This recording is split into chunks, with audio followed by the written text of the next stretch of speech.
उत्साही आणि स्वागतार्हक. सनातन शास्त्रमध्ये आपलं स्वागत आहे. आपण अनेकदा ऐकतो किंवा खरं तर अनुभवतो की आपलं आयुष्य खूपच केओटिक झालं आहे. म्हणजे सततची धावपळ, हो, कामाचे डेडलाईन्स, आणि भविष्याची चिंता. या सगळ्यात शांतता आणि स्थिरता मिळवायची कशी, हा प्रश्नच आहे. खरंय. आणि या गोंधळात आपण उत्तर बाहेर शोधतो. पण काय वाटेल जर सांगितलं की यावरचं एक अत्यंत प्रभावी उत्तर एका 1500 वर्ष जुन्या ग्रंथात लपलेलं आहे. 1500 वर्ष जुन्या. हो, आणि तोही गणित आणि खगोलशास्त्राचा ग्रंथ. हे ऐकायलाच खूप वेगळं वाटतंय. म्हणजे आकडे आणि ग्रहताऱ्यांचा माझ्या मनाच्या शांतीशी काय संबंध? हाच तर तो धागा आहे जो आपण आज उलगडणार आहोत. आज आपण चर्चा करणार आहोत आचार्य आर्यभट यांच्या आर्यभटीय या ग्रंथावर, आणि हे जाणून घेणार आहोत की हा ग्रंथ फक्त एक प्राचीन विज्ञान नाही, तर आजच्या काळात एक स्थिर आयुष्य जगण्यासाठी एक इनर टेक्नॉलॉजी कसा आहे. अगदी. हे फक्त ताऱ्यांबद्दल नाही तर आपल्या आतल्या जगाबद्दलही आहे. चला तर मग सुरुवात करूया.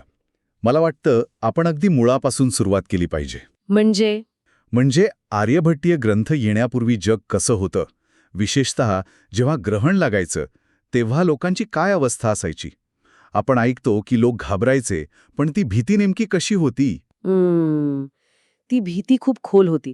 आज आपण ग्रहणाला एक सुंदर खगोलीय घटना म्हणून पाहतो, फोटो काढतो. हो, सोशल मीडियावर टाकतो. बरोबर. पण तेव्हा विचार करा, दिवसाढवळ्या सूर्य अचानक गायब होतोय, आकाश काळं होतंय, पक्ष्यांचा किलबिलाट थांबतोय. हे तर एखाद्या हॉरर मूव्हीसारखं वाटतंय. अगदी. भारतात अशी ठाम समजूत होती की राहू आणि केतू नावाचे 2 राक्षस सूर्य किंवा चंद्राला गिळतात.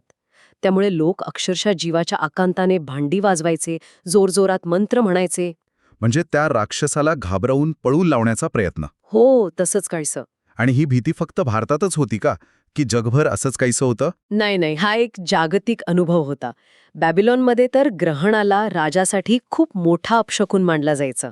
अच्छा. हो, कधीकधी तर राजाला काही काळासाठी लपवून त्याच्या जागी एका तात्पुरत्या राजाला बसवलं जायचं. म्हणजे संकट त्याच्यावर येईल म्हणून. अगदी. चीनमध्ये असा समज होता की आकाशातला एक मोठा ड्रॅगन सूर्याला खातोय. या सगळ्या भीतीचं मूळ एकच होतं, अज्ञान. म्हणजे त्यांना त्यामागचं विज्ञानच माहीत नव्हतं. बरोबर. ग्रहणाचं गणित, त्याची भूमिती काहीच माहीत नव्हतं. आणि जी गोष्ट आपल्याला समजत नाही तिची आपल्याला भीती वाटते. आणि इथेच मग आर्यभट्टांनी क्रांती घडवली. त्यांनी असं काय सांगितलं ज्यामुळे हे हजारो वर्षांचं चित्र बदलून गेलं? आर्यभट्टांनी एक अत्यंत साधी पण तितकीच धाडसी गोष्ट सांगितली. काय? ते म्हणाले, ग्रहण म्हणजे कोणताही राक्षसी हल्ला नाही. ती फक्त पृथ्वी आणि चंद्राची सावली आहे. फक्त सावली? हो, एक शुद्ध भूमिती. एका सावलीमुळे दुसरी वस्तू झाकली जाते. बस. त्यांनी राहूकेतूंना राक्षस नाही तर मॅथमॅटिकल नोड्स म्हणजे गणितीय बिंदू मानलं. एक मिनिट. त्यांनी राहू केतू हे शब्द तसेच ठेवले. लोकांना ते कन्फ्युजिंग म्हणजे गोंधळात टाकणारं वाटलं नसेल का? हाच तर त्यांच्या प्रतिभेचा आणि भारतीय विचार परंपरेचा गाभा आहे. कसा? ही एक सनातन पद्धत होती.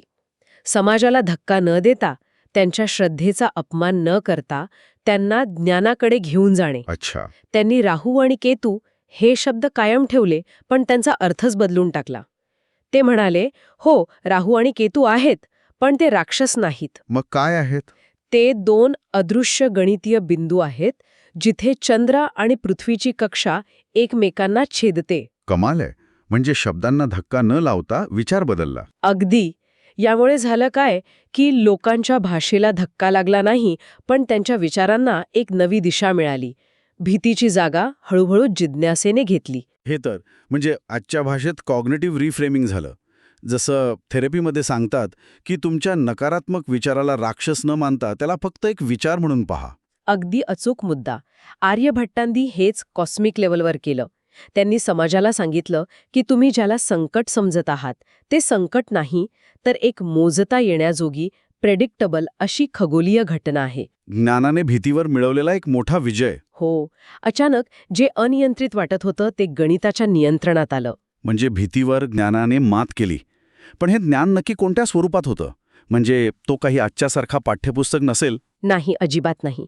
आर्यभट्टीय हा एक अतिशय संक्षिप्त आणि सांकेतिक ग्रंथ आहे. एक प्रकारे ते एक कोडबुक आहे. कोडबुक. हो, यात फक्त 121 श्लोक आहेत, जे 4 भागांमध्ये म्हणजे 4 पादमध्ये विभागलेले आहेत. फक्त 121? हो, त्यातला पहिला आहे गीतिका पाद. यात मोठमोठी कालचक्र जसे की युग आणि महायुग यांची गणितं आहेत. पण इतकी मोठी गणितं इतक्या लहान श्लोकांमध्ये कशी बसवली असतील? इथेच खरी गंमत आहे. त्यांनी अक्षरांना संख्यात्मक मूल्य दिलं.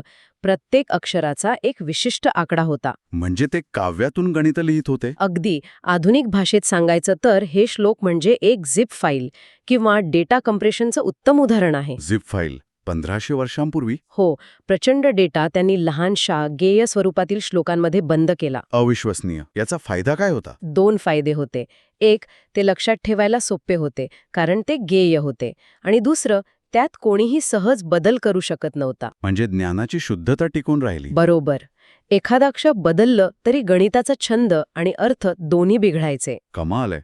आणि दुसरा भाग, गणितपाद, नावावरून तरी वाटते की यात खरं गणित असेल. हो, हा भाग म्हणजे शुद्ध गणिताचा खजिना आहे. यात वर्गमूळ, घनमूळ काढण्याच्या पद्धती आणि पाय म्हणजे पायची किंमत जवळपास 3.1416 इतकी अचूक दिली आहे. त्या काळात ही अचूकता अभूतपूर्व होती.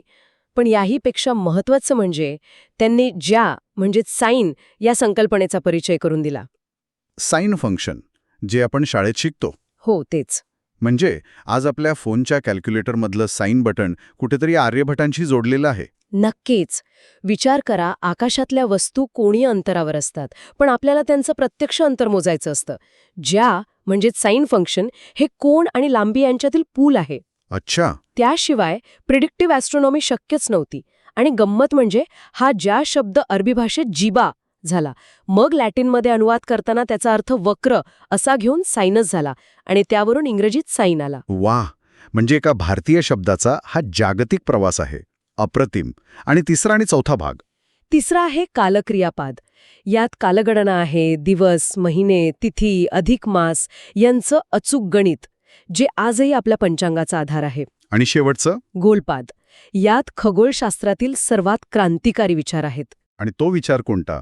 आर्यभट्टांनी स्पष्टपणे सांगितलं की पृथ्वी गोल आहे आणि ती स्वतःच्या अक्षावर फिरते, आकाश नाही. काय? हो, त्यांनी एक सुंदर उदाहरण दिलंय. ते लिहितात की जसं नावेत बसलेल्या माणसाला काठावरची स्थिर झाडं मागे जाताना दिसतात, तसंच आपल्याला आकाशातील स्थिर तारे फिरताना दिसतात. अगदी. ही गोष्ट त्यांनी कोपर्निकसच्या 10,000 वर्षांपेक्षाही आधी सांगितली होती. थांबा. हे त्यांनी दुर्बिणीशिवाय कसं शोधून काढलं? हे तर जवळपास अशक्य वाटतंय. हेच तर त्यांच्या प्रतिभेचं शिखर आहे. यासाठी त्यांनी अनेक वर्ष आकाशाचं निरीक्षण, सावल्यांचं मोजमाप आणि अर्थातच अत्यंत प्रगत गणिताचा वापर केला. पण तरीही इथे एक गोष्ट लक्षात घ्यायला हवी. आर्यभट्ट हे एकटेच जिनियस नव्हते. ते एका प्रदीर्घ परंपरेच्या शिखरावर उभे होते. म्हणजे? त्यांच्यामागे अनेक पिढ्यांच्या अज्ञात निरीक्षकांची, गणितज्ञांची मेहनत होती. ते एका संस्कृतीच्या ज्ञानाचे संकलक होते. त्यांनी हजारो वर्षांच्या निरीक्षणांना एका सुसंगत गणितीय सूत्रात बांधलं. हे ऐकून त्यांच्याबद्दलचा आदर आणखी वाढतो. ते एका ज्ञानपरंपरेचे प्रतिनिधी होते. ठीक आहे, तर आपण आपल्या सुरुवातीच्या प्रश्नाकडे परत येऊया. हो. या सगळ्याचा आजच्या बर्नआउट आणि अँक्झायटीने त्रस्त असलेल्या व्यक्तीला कसा फायदा होऊ शकतो? याचा खूप खोल आणि थेट संबंध आहे. आर्यभट्टी आपल्याला फक्त खगोलशास्त्र नाही, तर जगण्याची एक पद्धत, एक दृष्टिकोन शिकवते. जसं की? पहिली आणि सर्वात महत्त्वाची गोष्ट, जे दिसतं ते नेहमीच सत्य नसतं. आर्यभट्टांचं सर्वात मोठं वाक्य काय?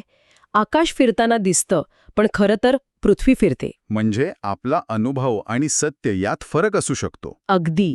आणि हेच तत्व आपल्या भावनांना आणि विचारांनाही लागू होतं.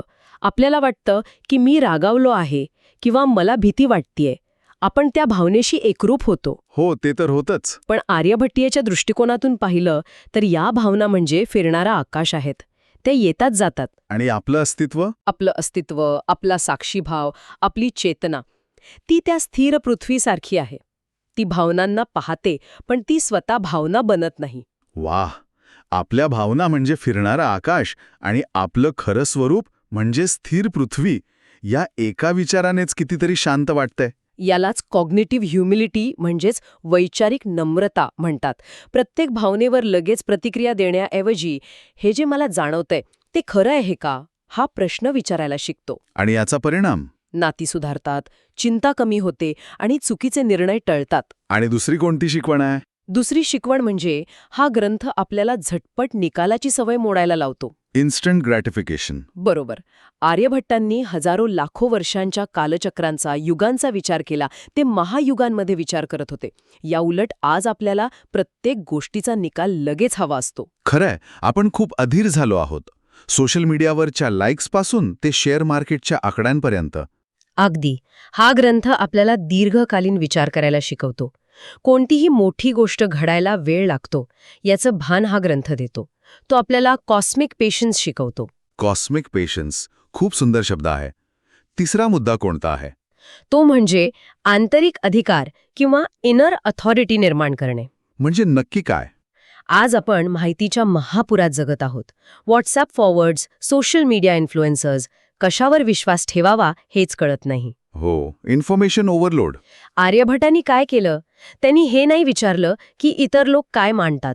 त्यांनी विचारलं, माझं निरीक्षण आणि माझा तर्क काय सिद्ध करतो. म्हणजे त्यांनी बाह्य आवाजापेक्षा स्वतःच्या बुद्धीवर विश्वास ठेवला. हो, आणि यालाच मानसिक सार्वभौमत्व, मेंटल सॉव्हर्निटी म्हणतात.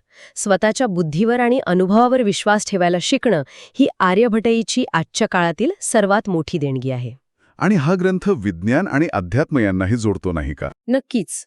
यात विश्वाच्या नियमांना समजून घेणं हीच एक प्रकारची साधना आहे, एक प्रकारचा ज्ञानयोग. तर आर्यभट्टी आपल्याला शिकवते की धावपळीत शांत कसं राहायचं, गोंधळात तर्कशुद्ध कसं राहायचं आणि सत्यासमोर नम्र कसं राहायचं. हा ग्रंथ फक्त जुना नाहीये, तर फाउंडेशनल आहे, पायाभूत आहे. अगदी. आणि यावर एक अंतिम विचार. हा ग्रंथ आपल्याला सांगतो की त्या काळात ब्रह्मांडाला जाणून घेणं, त्याचं गणित मांडणं ही एक प्रकारची साधना होती.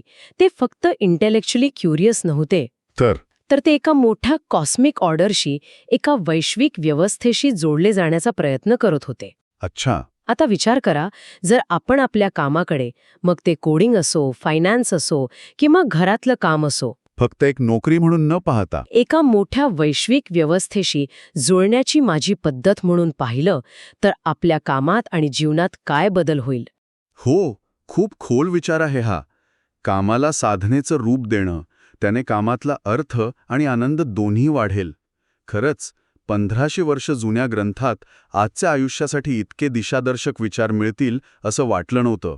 जर असं वाटत असेल की हे प्राचीन ज्ञान आजच्या जगातही तितकेच महत्त्वाचे आहे, तर हा संवाद तुमच्या मित्रांसोबत आणि कुटुंबासोबत नक्की शेअर करा. हो, ज्याप्रमाणे आर्यभट्टांनी लोकांना ग्रहणाकडे पाहण्याचा एक नवीन दृष्टिकोन दिला, त्याचप्रमाणे हा संवादही कुणाला तरी त्यांच्या समस्यांकडे पाहण्याचा एक नवीन दृष्टिकोन देऊ शकतो. आणि आम्हाला कमेंट्समध्ये नक्की सांगा की आर्यभट्ट याच्या कोणत्या विचाराने तुम्हाला सर्वात जास्त प्रभावित केले. फिरणारं आकाश आणि स्थिर पृथ्वी या कल्पनेने की मानसिक सार्वभौमत्वाच्या विचाराने. तुमचे विचार आमच्यासाठी महत्त्वाचे आहेत. सनातन शास्त्राच्या पुढच्या भागात भेटूया. संगीत हळूहळू वाढत जाते आणि संपते.